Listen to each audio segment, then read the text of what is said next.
Welcome, dear listeners, to what promises to be the beginning of a riveting journey into the intricate world of business psychology.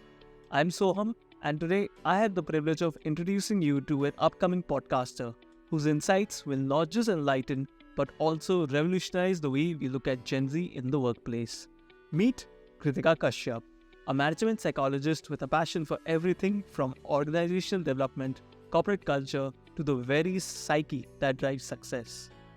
Before she officially launches her podcast Psych Success, the Gen Z edition, Kritika joins us today to give us an exclusive glimpse into her world, her motivations, and her aspirations for this podcast.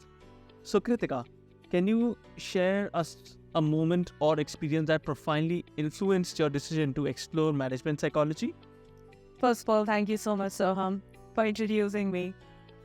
Soham, when I started my career journey, I had no idea where I was going and what I really wanted to do with my life and my career. So I started exploring different domains. I initially started off with my career in a startup, and that was in an education industry. That helped me explore different industry. I was working with a sales team. I was working with a digital marketing team,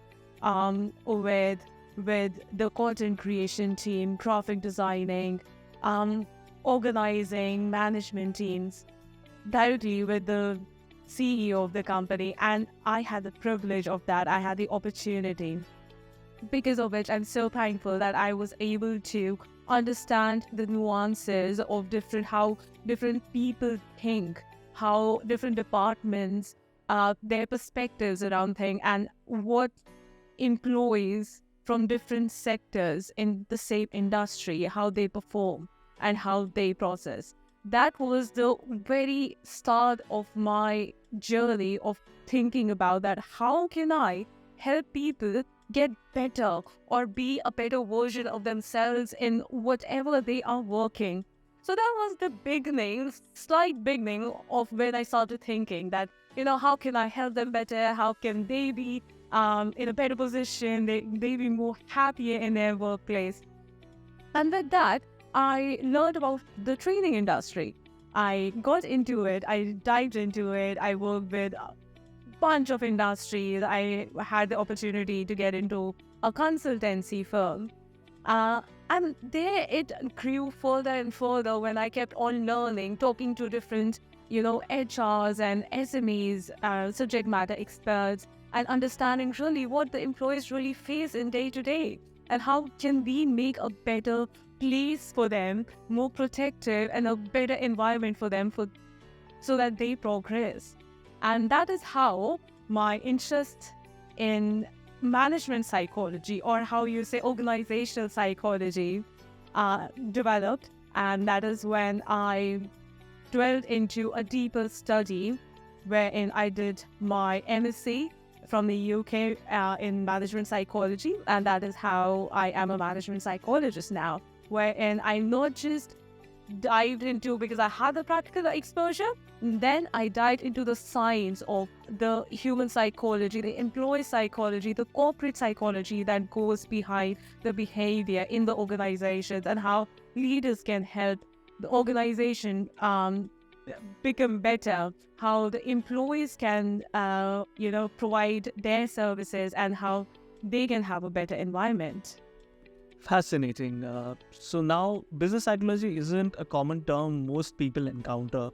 So could you demystify it for us perhaps? Or how does it differ from traditional business strategies or practices?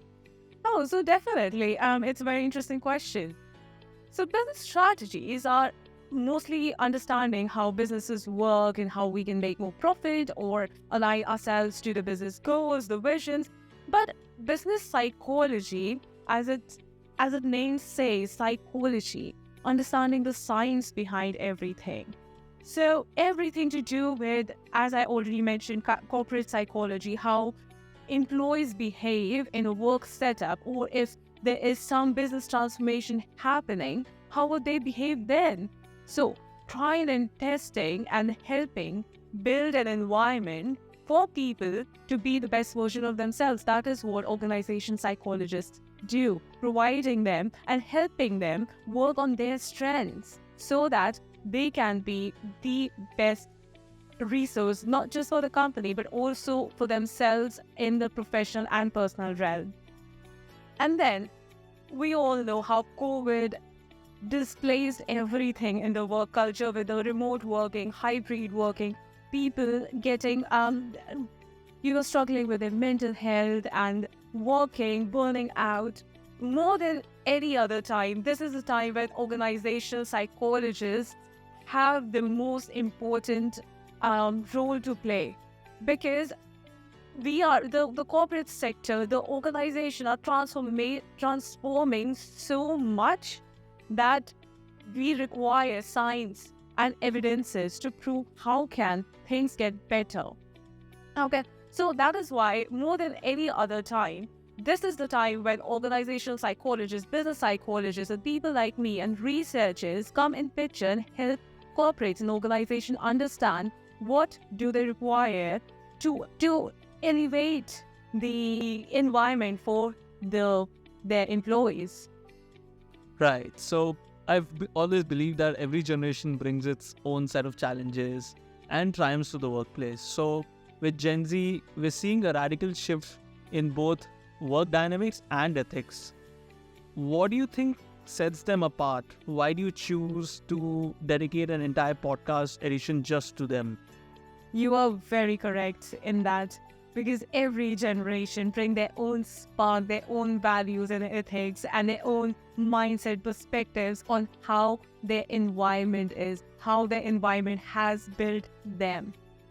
So why Gen Z right now? Because according to the studies, one of the major issues that organizations are facing at the moment is retaining Gen Z. How can we accommodate Gen Z in the workplace? Not just that, because I am in quite a funny position, I would say, because I am kind of a mix of a millennial and a Gen Z. So I feel like this is kind of my responsibility, and I can, with my work and my research, I can create an impact in the organizations for the people that I would want to work for it.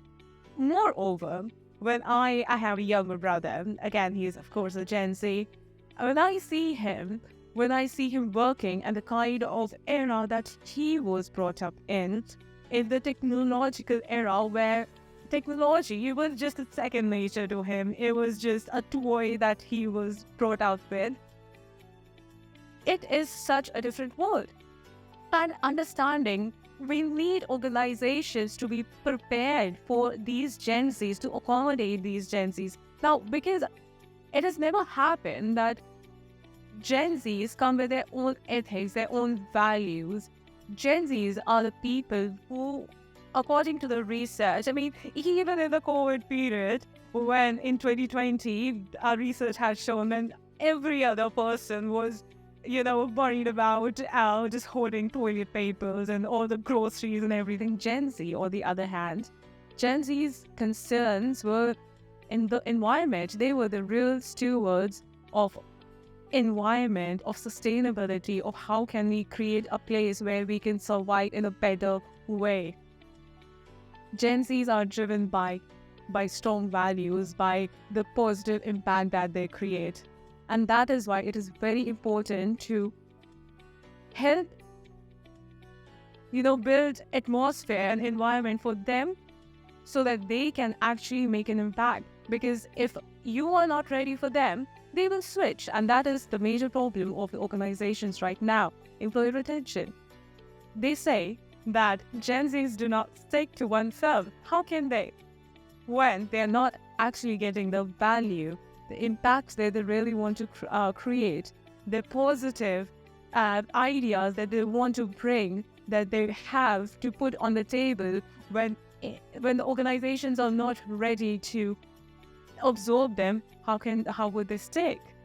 So that is why I am dedicating this edition to Gen Z and helping the leaders, the HRs, the managers, the Gen Z, to adapt to this new environment and bring out the best in everybody. That's a fantastic answer, Kritika. It's very interesting to hear. So, speaking of psyche and success, what's your grand vision for this podcast? And beyond educating and informing, what change or impact do you aspire to bring in the corporate landscape? I want it to be a win-win situation for everybody, where the employees are happy, the employees are making an impact, a social impact, but that they want. I want to bridge the gap between the leaders who are the Gen X or baby boomers at this moment. I want the millennials who are at the managerial positions. I want the Gen Z who are entering the work market. I want to bridge the gap between all of them. That is what this podcast would be all about. How can we make a beautiful environment for everybody to come together, collaborate, and work as a team and grow according to not just the company's vision and mission, but also how it aligns with the employees' aims and employees' growth. That is what this podcast would be about. And through my researches, through my work, through my practical exposure, through my experiences, and inviting a lot of guests, researchers, people from the industry, the veterans of the industry will be coming up. We will be interviewing them and understanding more in depth that how can we better ourselves, better prepare organizations, and also help Gen Z. Because in this era of COVID, where everybody got into their house, everything got remote, hybrid, the people connection was somewhere lost. And Gen Z was not able to get that, that skill, the people skill. How you help the Gen Z to get that people skill, to have, a face-to-face conversation, to the concentrations. That is what this podcast would be devoted to.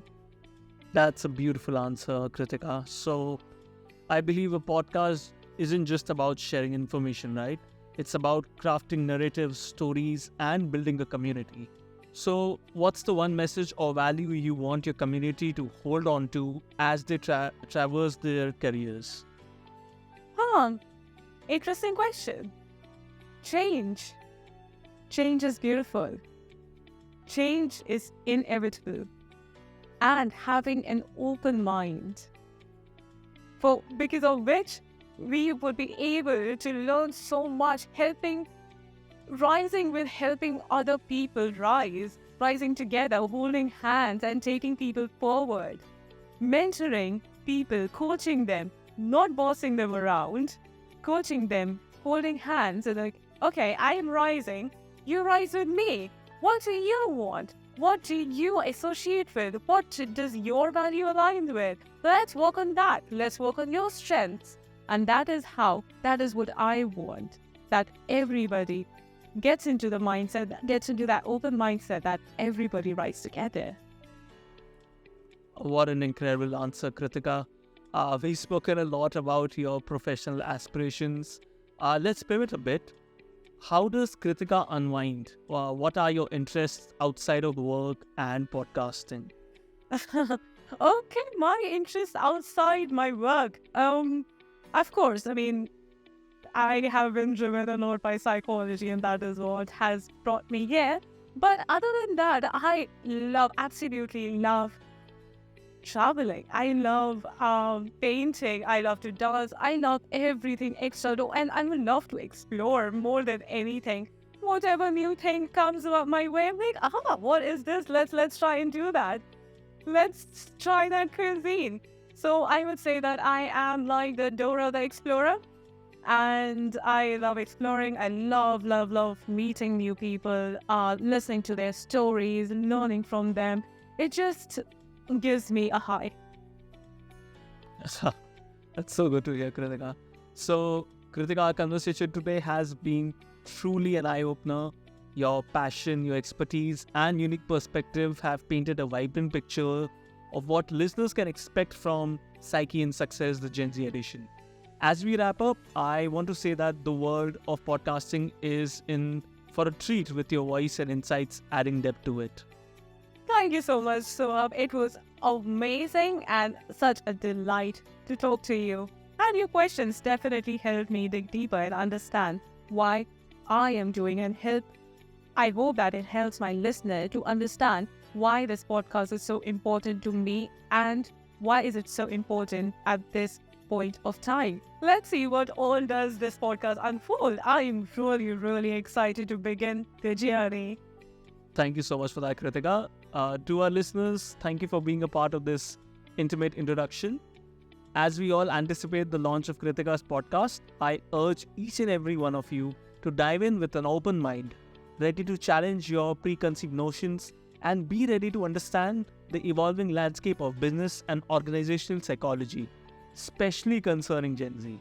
Remember, it's not just about absorbing information, but also about creating a dialogue, fostering understanding, and championing growth.